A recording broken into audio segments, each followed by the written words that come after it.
Muy bien. Hoy pues en el curso de geografía, en esta semana vamos a tocar este tema dirigido a los alumnos del quinto año de secundaria. Los lineamientos de la clase, ya lo hemos hablado ya hace un momento también. El objetivo de la presente clase que hoy pues vamos a investigar, vas a observar, vas a participar, más que nada tiene como objetivo saber cómo afecta los terremotos en los cambios de la corteza terrestre. Muy bien. En una clase anterior nosotros habíamos hablado que la corteza terrestre, la corteza viene a ser el lugar pues donde están ubicados las montañas, los valles, los océanos, donde están construidos pues nuestras casas. Es el lugar donde nosotros caminamos. Eso viene a ser la corteza. Una de las partes pues, que tiene nuestro planeta, ¿no? Sabemos que nuestro planeta tiene tres partes específicas: la corteza, luego le sigue el manto, que está debajo, y por último está el núcleo, que llega hasta el centro de nuestro planeta. Entonces la corteza, esta corteza que vemos aquí, se transforma constantemente. Ha estado transformándose durante los miles de millones de años y se seguirá transformando por miles de años más. Claro que sí. Sigue cambiando. Vamos a empezar entonces con el curso de los movimientos sísmicos, los terremotos. Aquí vemos pues una ciudad muy importante, donde edificios de casi más de 10 pisos pues prácticamente hoy han quedado inservibles, inútiles, ya no sirven para nada. Todo esto va a tener que ser demolido. Y esto pues se ha producido por un sismo. Los sismos, bueno, proviene de un vocablo griego que significa agitación, movimiento. Son vibraciones de la, miren, corteza terrestre. ¿Producto de qué? Del tectonismo y del magmatismo que habíamos estudiado, pero lo vamos a volver a recordar. Son de corta duración nada más, porque si duraran pues más tiempo, prácticamente pues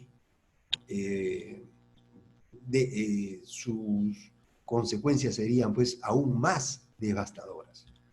Son de corta duración y de intensidad variable. Varían, unas son suaves, otras son intermedias, otras son más fuertes.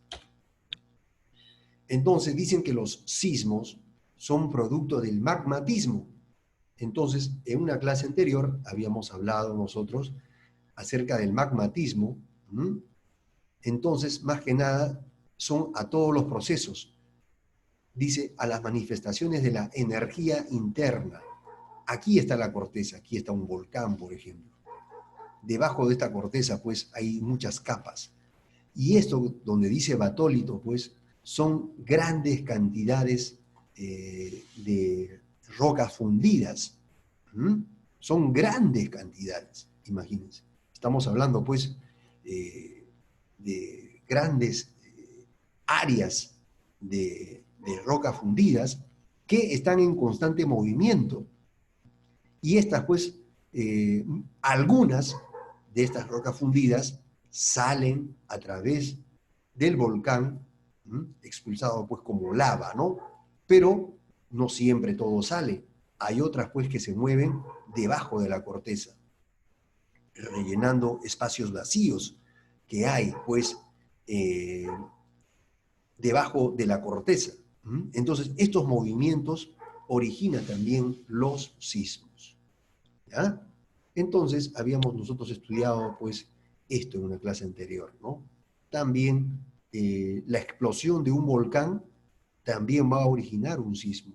Claro que sí, va a producir una vibración en la corteza terrestre. Y tectonismo, más que nada, pues, bueno, es un término que se usa a los movimientos horizontales y verticales que afectan las partes sólidas, en este caso, de la corteza. Debajo de la corteza, pues, estas capas se mueven, tienen estos movimientos. No son constantes, pero se mueven. Las enormes rocas que hay debajo de alguna u otra manera se van moviendo. ¿Producto de qué? ¿Por qué pasa eso? ¿Mm? Más que nada, son causados más que nada por las fuerzas internas, dicen, corrientes convectivas. Aquí, pues, debajo de la corteza, aquí hay una temperatura, pues. Ustedes saben que a medida que uno va acercándose al núcleo, la temperatura es mayor. ¿Mm? Habíamos estudiado que la temperatura en la corteza está entre los 12 grados y 15 grados centígrados, pero a medida que va bajando, la temperatura va aumentando. La temperatura también del planeta influye también para el movimiento de estas placas. ¿Mm? Claro que sí. Entonces, los movimientos tectónicos producen pliegues, fallas y el levantamiento o hundimiento de rocas. Habíamos estudiado que eran fallas también. ¿Se acuerdan? La falla de San Andrés, de San Francisco. Cuando se ha producido dichas fallas, se ha tenido que producir también un sismo, un terremoto. Muy bien. Entonces, terremoto significa movimiento de nuestro planeta. Por lo que cualquier sismo, miren, este es un dato muy importante, cualquier sismo, así sea menor, así sea suave, es en sí un terremoto. Ha sucedido un movimiento en nuestro planeta. ¿Ya? Entonces a veces pensamos pues que, como dice aquí, ¿no? El común de las personas se identifica al terremoto pues con el que ocasiona destrucción. Pensamos que terremoto solamente es destrucción, casas caídas, piedras que han caído sobre una ciudad, en fin, que han bloqueado caminos, no. A veces comparamos, ¿no? Terremoto con destrucción, muertes, en fin, pero no.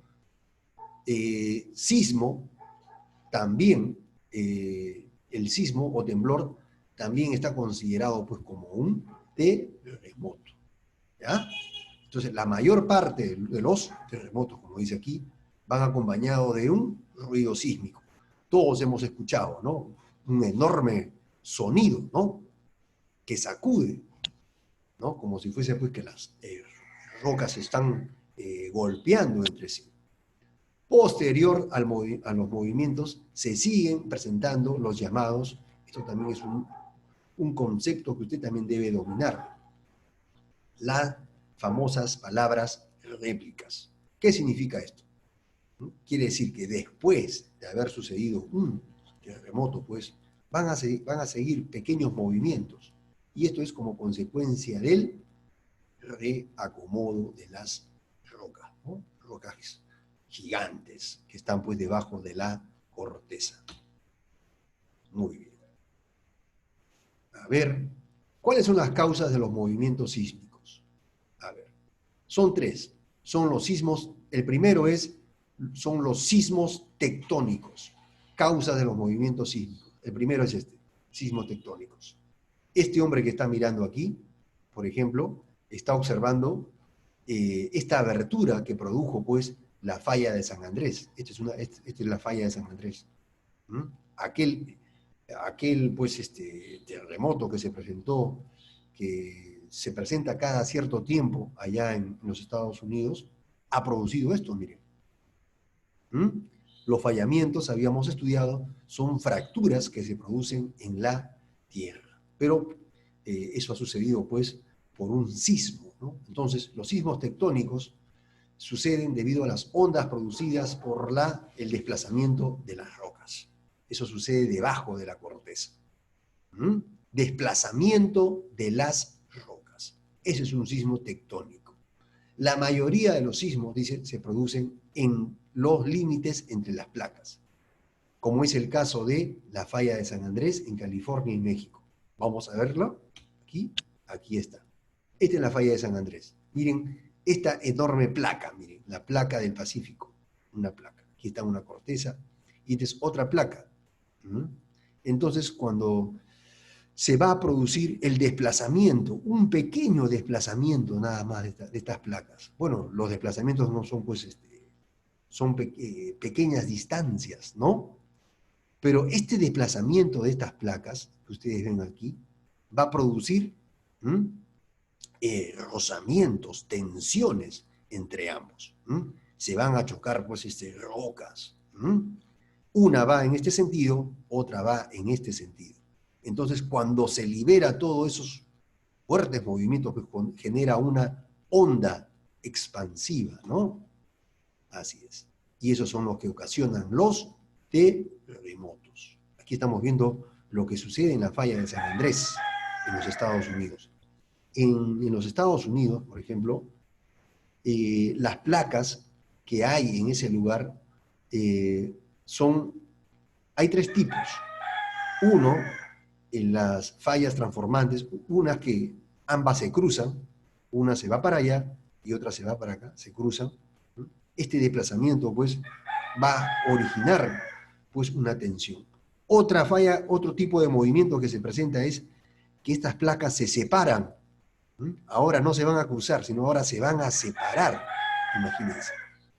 Este se va para la derecha, este se va para la izquierda. Entonces, este desplazamiento también va a producir, pues, movimientos sísmicos. Y hay otro tipo de movimiento que es cuando una de las placas se hunde bajo la otra. También sucede. Y eso también va a producir movimientos sísmicos.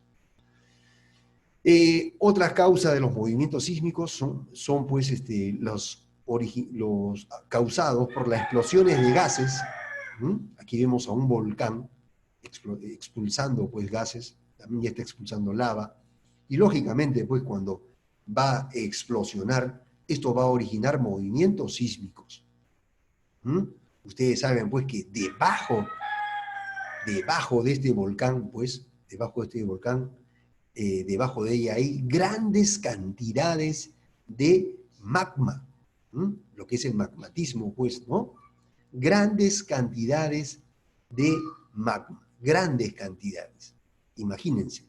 Entonces, estas cuando salen con fuerza, son expulsadas en forma de lava, va a producir también movimientos sísmicos.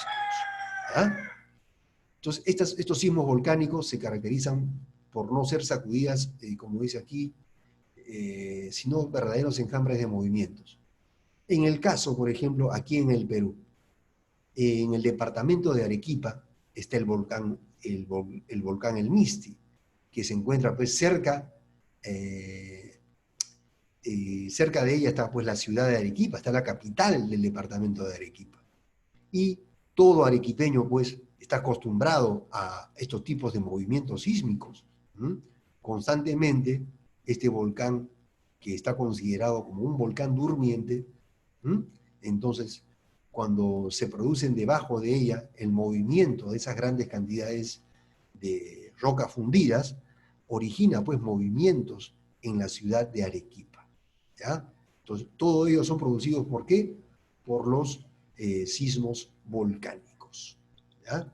También hay otro tipo de sismo. Son los sismos de impacto. Son causados más que nada por por las avalanchas. Cuando por A o B, de un momento a otro, se desploman grandes cantidades pues, de piedras, de rocas. Esto va a originar también movimientos en la corteza terrestre. Se va a pensar que es un temblor, un terremoto, pero en fin, esto es producido por el deslizamiento de rocas. También por la caída de cavernas, por la caída de meteoritos. Bueno, que no es muy constante, ¿no? Esto no sucede siempre. Pero sabemos nosotros, esto sí, las pruebas nucleares que hacen muchos países, por ejemplo, cuando hacen pues, pruebas de sus bombas atómicas, y lo hacen pues en lugares alejados de la ciudad. Muchas de estas pruebas nucleares se hacen también en el mar. Entonces, estas pruebas nucleares va a originar también movimientos sísmicos, que son considerados como sismos de impacto. ¿Ya? Entonces, estos son los tres tipos de causas que se puede originar un sismo. Vamos a dominar ahora esta palabra, foco o epicentro. ¿Ya? Ojo, aquí este es un dato muy importante también. Aquí tenemos una ciudad, unas casitas, bueno, y aquí también había una ciudad, pero prácticamente ha quedado destruida. ¿Por qué? Porque estas casas han estado ubicados más que nada en el epicentro, que quiere decir, ¿Mm? viene a ser el punto de la superficie situado generalmente encima del hipocentro. El hipocentro o foco, que es el que está acá, este que está acá, ¿Mm? Foco o hipocentro, tiene esos dos nombres, está situado a varios kilómetros de profundidad. Esto sucede a varios kilómetros de profundidad aquí. ¿Mm? La distancia puede variar. Entonces, este, este movimiento, este movimiento sísmico que se va a originar aquí, en este foco o epicentro, pues va a generar una onda, ondas sísmicas. ¿Mm? Muy bien, en esta dirección. Prácticamente el lugar que está más cerca al hipocentro viene a llamarse el epicentro. Lógicamente, pues, siempre son los lugares más afectados. ¿Ya? Son siempre los lugares más afectados. Como algunos ejemplos que vamos a ver más adelante. ¿Ya? Entonces, aquí tenemos nuevamente esta imagen. Entonces, este foco o hipocentro, donde se origina pues el movimiento sísmico, se dividen en superficiales, intermedios y los profundos. ¿Cuál es la diferencia de cada uno? Es la profundidad. Los superficiales están pues a 60 kilómetros de profundidad. Los intermedios llegan hasta 300 kilómetros de profundidad.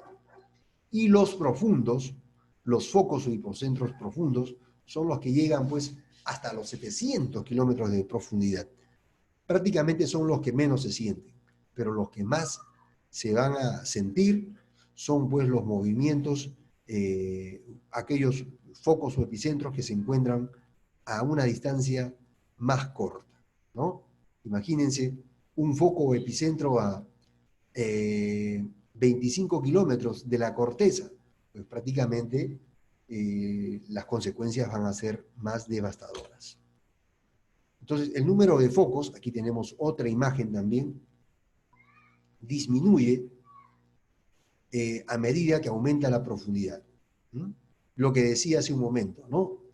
El 85% de los movimientos sísmicos, más que nada, son por estos sismos superficiales, que están a menos de 70 kilómetros.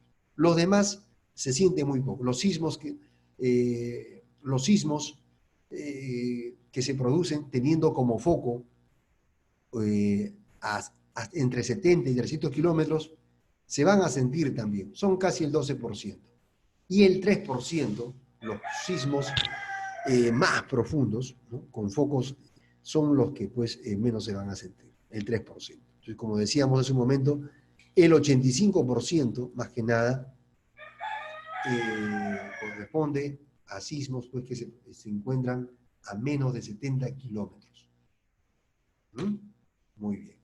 ¿Qué se usa pues? ¿Qué instrumentos se usan en el caso más que nada para el estudio de los movimientos sísmicos? Los sismógrafos y los sismómetros, instrumentos que tenemos aquí, por ejemplo, en esta vista. Aparatos basados, pues, en el principio de la inercia, como dice aquí, miden la magnitud. Quiere decir, pues, miden el alcance que puede tener, el poder destructivo que puede tener. Si ustedes se fijan aquí en esta imagen, están diseñados pues para detectar movimiento. Apenas se presenta un movimiento en nuestra corteza, de un momento a otro se presenta una pequeña vibración.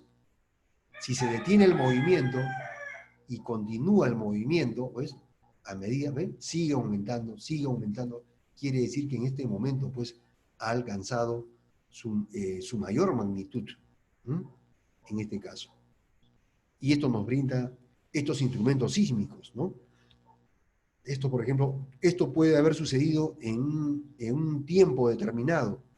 Habrá pasado, pues, unos minutos o unas horas y nuevamente se presentan movimientos, ¿ven? Y se dan cuenta que estas van aumentando, ¿ven? Van aumentando. Entonces, mientras más distancia vemos que se mantiene ese movimiento, significa pues que está durando más tiempo, ¿no? Y bueno, normalmente, como habíamos dicho en una primera parte, son de un corto tiempo nada más. ¿Ve? Nuevamente aquí se presenta otra vez otro movimiento, después de haber pasado unos segundos, ¿no? Otro movimiento. ¿Ve? Entonces, aquí se ha producido un terremoto. Y esto pues son los que nos ayudan los instrumentos sísmicos. Son más que nada instrumentos que están diseñados para detectar con métodos electromagnéticos, ¿ya? U ópticos, como dice aquí. Aquí tenemos, este es el famoso sismógrafo, usado también. Esto que ustedes ven acá, todos los datos que van obteniendo se llaman pues sismogramas, estos que están aquí, ¿no? Estos datos, donde van guardándose todos los datos que se van presentando ante un movimiento. Es un instrumento que registra la oscilación y vibraciones terrestres de los terremotos. Vamos a dar unos ejemplos más adelante. Tenemos otro que es el sismómetro, también, una pequeña aguja también, imagínense, bien sensible, apenas se produce un movimiento, y esta pues va variando, ¿no? Acá nos indica que se ha producido un temblor, un terremoto, en fin, a una diferente escala, que ya la vamos a ver más adelante, porque los terremotos, los temblores, tienen una diferente escala, ¿no? Algunas son leves, suaves, intermedias, otras son más fuertes.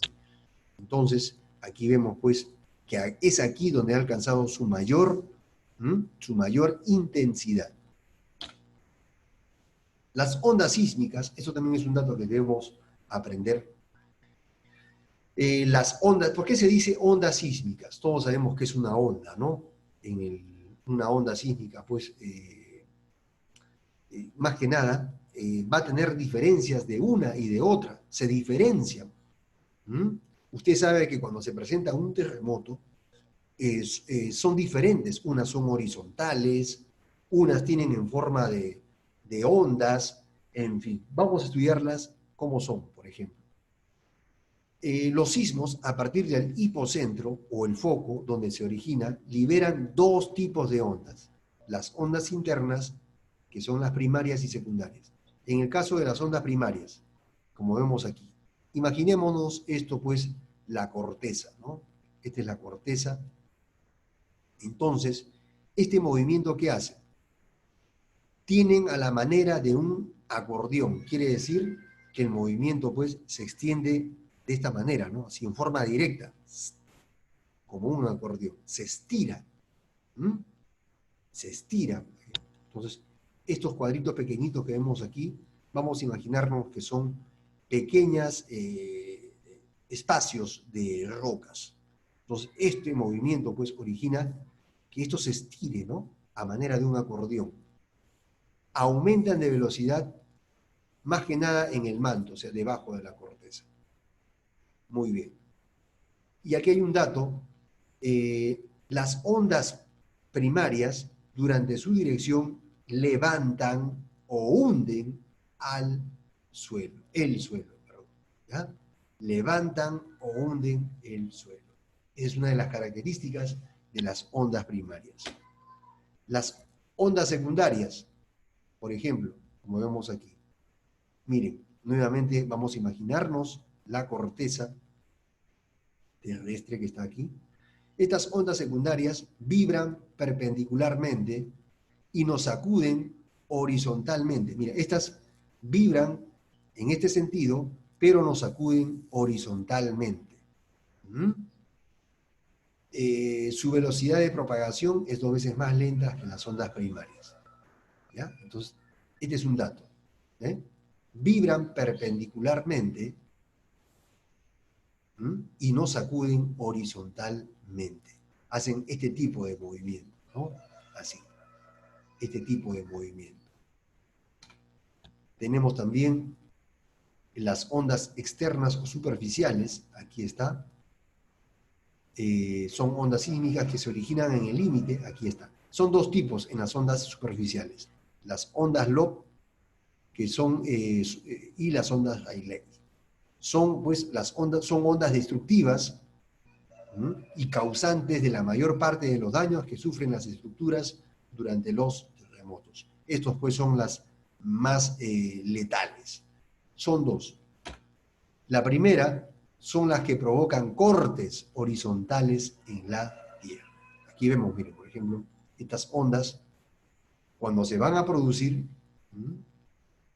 miren cómo altera, pues, a la corteza, lo levanta, lo hunde, pero también va a provocar, ¿qué cosa? Cortes. O sea, este tipo de ondas son los que van a provocar, pues, fallamientos, en otro caso, ¿no? Son los que van a provocar las fallas. Y las ondas Rayleigh. En este caso, este tipo de ondas, aquí vemos también la corteza terrestre, miren, van de esta manera, sigue una órbita elíptica, dice, en un plano, o sea, así, una órbita elíptica, se va moviendo de esta manera, en un plano vertical. Presentan amplitudes largas, o sea, quiere decir, son más amplias estas amplitudes. Vamos a estudiar algunos ejemplos donde se ha presentado este tipo de ondas. Mucho hablamos pues de magnitud, de la escala, de la intensidad, que unas son más suaves, que unas son más fuertes. Pues claro que sí. ¿Cómo se determina esto? Gracias, pues, a las escalas. Vamos a estudiar dos escalas. La primera, la escala de Richter. Escala D, también conocido como la escala de magnitud local. Esta tiene, más que nada, usa, pues, desde el 1 hasta el número 7. ¿Ya? Lógicamente, pues, cuando esta escala indica, pues, que ha sido de número 7, prácticamente ha sido letal, accidente grave, como el que sucedió en el Perú en el año 1970, cuando destruyó, pues, muchas ciudades en el callejón de Huaylas, en el departamento de Ancash, ¿no? Fue escala 7. También también pueden haber escala 6, que también es letal, está considerado también como que puede provocar muchos accidentes, y así vamos descendiendo, ¿no? Y estos más que nada son los que podría llamarse los pequeños temblores, ¿no? Anomalía, escala 2, escala 1, escala 3. Todos ellos están considerados dentro de la escala de Richter. Están considerados, ¿ya? Uno más que otro. También tenemos otra escala. Bueno, acá hay un dato más que nos dicen de la escala de Richter. ¿Por qué se le llamó así? En honor a este sismólogo, ¿no? Se le puso este nombre, ¿no? Escala de magnitud local. Dice, produce estimaciones de magnitudes similares para sismos que son de fuerzas diferentes. Bueno, vamos a ver la siguiente escala, que es la escala de Mercalli. Este es un nombre italiano, ¿no? Escala de Mercalli. A diferencia de la escala de Richter, considera, pues, desde el 1 hasta el número 12. Considera, pues, al número 1 cuando ha sido algo muy débil, y así va subiendo, ¿no? Débil, leve, moderado, poco fuerte, fuerte, y cuando está, pues, cuando ingresa a esta escala 8, ya se indica, pues, que es un sismo destructivo. Y lógicamente, pues, lo que se encuentran entre el 9 y 11 prácticamente va a producir muchos desastres.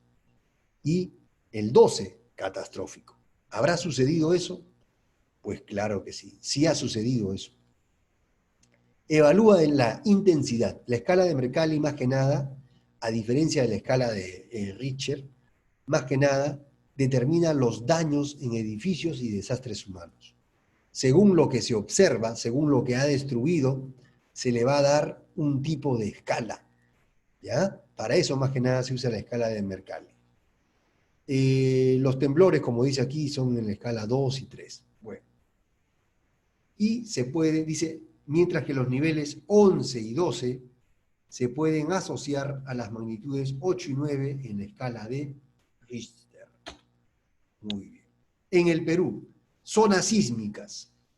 A ver, ¿habrán lugares donde se presentan más sismos que otros lugares? Pues claro que sí. Hay zonas donde hay mayor frecuencia de temblores. América, por ejemplo, es un lugar donde constantemente se presentan temblores. Lo último que sucedió fue, por ejemplo, en Chile. Hace algunos años se produjo un sismo. También se produjo en el Perú, en Pisco, se produjo en Haití, en América Central también. Entonces, pero hay otros lugares donde no se produce menos, donde se produce muy poco. Entonces, de eso se trata las zonas sísmicas. Más que nada, son aquellos que toman en cuenta la frecuencia según los lugares. ¿Ya? Entonces, vamos a estudiar estas zonas sísmicas. Por ejemplo, aquí tenemos América. Aquí está América, América del Norte, América Central, América del Sur. Aquí está Asia, Australia, Oceanía, Japón. Y vemos pues que aquí también se encuentra el famoso anillo de fuego también, porque aquí hay la presencia de muchos volcanes. Pero no solamente eso. En esta zona donde se encuentra también el Perú, es donde sucede pues la mayor frecuencias sísmicas, a diferencia de otras partes del mundo. Aquí es donde se producen pues los sismos intermedios, profundos, en fin. Casi toda la totalidad de terremotos se han presentado en estos lugares. Japón, por ejemplo, Japón, sabemos nosotros a través de las noticias, que constantemente pues, es víctima de muchos terremotos, temblores, maremotos. ¿Por qué? Porque se encuentra pues, en una zona sísmica llamada zona sísmica circunpacífica. ¿Ya? Zona sísmica circunpacífica. Así se llama todo este lugar. ¿Por qué? Porque aquí pues, se encuentran, en el Perú se encuentran las cordilleras, los Andes. Aquí en Estados Unidos, en la parte de América del Norte, se encuentran pues las montañas, en fin. Igual sucede en toda esta parte que está aquí. Aquí hay un dato. El 75% de la liberación de energía del planeta se produce en este lugar. El 75%, muchachos. Muy diferente pues en otros lugares, por ejemplo, esta zona sísmica dice mediterránea o transasiática, dice aquí, ¿no? Está hablando más que nada de este lugar que está aquí. También es una zona sísmica también, ¿ya? Entonces, aquí pues se extiende desde el Mediterráneo, el Mar Caspio aquí, y termina en la vía de Bengala. Estamos hablando de todo este lugar que está aquí. Aquí suceden pues el 15% de la energía sísmica. ¿Ya? 15% de la energía sísmica se produce aquí. 75% en lo que concierne en la zona circunpacífica y el 15% en esta zona que está aquí. ¿Ya? También en esta zona que están aquí también, por ejemplo. Aquí también vemos, bueno, toda esta zona le pertenece a la zona circunpacífica. ¿Ah? Zona pues donde hay muchas, donde aquí vemos los colores nos ayudan, nos indican que esta zona más que nada es una zona muy sísmica. Aquí se encuentran muchas islas, también hay muchos volcanes activos también, pues claro que sí. Y aquí han sucedido pues terremotos, ¿no? Como en el caso de Portugal, Argelia, Italia, en fin, han sucedido muchos terremotos en estos lugares. Otras zonas sísmicas pues son las que más que nada se presenta en el fondo marino, ¿ya? Centros de expansión del fondo marino. Normalmente aquí sucede el 5% nada más de la energía sísmica de nuestro planeta. Quiere decir, debajo de los océanos también se producen pues movimientos y esos están considerados como dorsales oceánicas. Estos movimientos que se presentan de debajo de los océanos van a originar en algunos casos pues maremotos, ¿m? Movimientos pues de, eh, de las alturas de las olas, ¿no? Entonces, esto se presenta más que nada un 5% de la energía sísmica terrestre. ¿Mm? Así es. Es que ya sabemos también que debajo de los océanos también se presentan movimientos sísmicos. También hay zonas sísmicas, ¿ya? Pero solamente es el 5%. Gracias a Dios que solamente es el 5%, porque imagínense que fuese el 50, 30, 20%. ¿Mm? Prácticamente, pues, muchas ciudades, muchos puertos que están cerca a las playas, ¿no? Desaparecerían, ¿no? Ante la presencia de maremotos, fuertes oleajes, en fin, hubiera pues mucha destrucción. Pero gracias a Dios solamente es el 5% nada más de la energía sísmica del planeta. ¿Ya? Entonces no se olviden, este es un dato muy importante. 5% aquí, 15% en el otro y 75% en la zona donde se encuentra el Perú. Imagínense. Estamos nosotros, el Perú, en una zona pues muy peligrosa. Como habíamos dicho en un inicio de las clases, en Lima y el Callao, en Lima y el Callao no se presenta pues eh, no se presenta pues un terremoto de gran intensidad hace mucho tiempo. Dios gracias que no se presenta así. Porque, imagínense pues, las consecuencias, como la que vamos a analizar. En el Perú, el 31 de mayo de 1970, se produjo pues un sismo que produjo más que nada 70.000 muertos. Imagínense, 70.000 muertos. Muchos de ellos pues vivían en el callejón de Huaylas, Carás, Huaraz, Yungay, Huaraz, en fin, más de 150.000 heridos y bueno, también muchos desaparecidos. Quiere decir cuerpos que no se han encontrado. Entonces, este sismo obligó pues a que en el Perú también se formara el sistema de defensa civil. Así quedaron las pistas. El suelo se abrió, prácticamente muchos lugares quedaron incomunicados. Eso se produjo pues a las 3:23 de la tarde, dice aquí, ¿no? Y aquí nos brindan unos datos, miren. Por eso estos datos siempre van a acompañar cuando se produce un sismo, un temblor o terremoto. La palabra epicentro. Su epicentro quiere decir que está por encima del foco o hipocentro, estuvo localizado en la fosa frente al puerto de Chimbote. Quiere decir que se produjo pues en el mar. Miren muchachos, se produjo pues el foco o epicentro o hipocentro se produjo pues en el mar. Pero su epicentro fue un lugar pues cerca a este puerto de Chimbote, quedó prácticamente destruido. ¿Ya? ¿Qué más? A ver, ¿qué más tenemos aquí? Aquí tenemos. ¿Qué fue lo que pasó pues en aquel sismo del año 1970? Aquí tenemos el pueblo de Yungay quedó sepultado. Miren lo que dice aquí la palabra. Quedó sepultado. Prácticamente esa ciudad desapareció.